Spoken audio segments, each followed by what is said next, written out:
Hi, welcome to Tulsi kitchen. இன்றைக்கி உருளைக்கிழங்கும் பன்னீரை வச்சு ஒரு பட்டர்ஃப்ளை பன்னீர் ரெசிபி தான் பார்க்க போகிறோம். அது எப்படி செய்யலான்னு பார்த்துடலாமா? அதுக்கு பன்னீரை இது மாதிரி க்யூபாக கட் பண்ணி வச்சுக்கலாம்.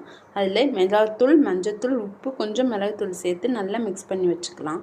நெக்ஸ்ட்டு ஒரு உருளைக்கிழங்கை நல்லா தோல் சீவிட்டு, காய் சீவுறதுல இந்த மாதிரி சீவி எடுத்துட்டு அதில் தண்ணி இல்லாமல் நல்லா கிளாத்தில் நல்லா தொடச்சி எடுத்து வச்சுக்கலாம். நெக்ஸ்ட் ஒரு உருளைக்கிழங்குல பன்னீரை ஒரு பீஸை வச்சுட்டு ஸ்டிக்கை இது மாதிரி குத்தி எடுத்து வச்சுக்கலாம். இது மாதிரி எல்லாத்தையும் ரெடி பண்ணி எடுத்து வச்சுக்கலாம்.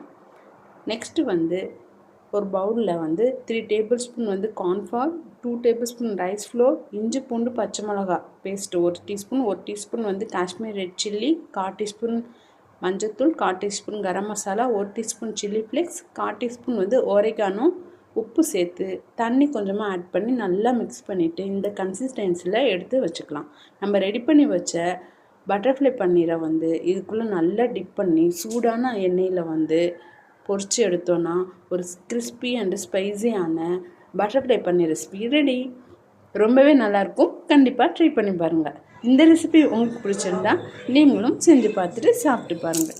நெக்ஸ்ட் ஒரு ரெசிபியோட சந்திக்கிறேன். பாய்.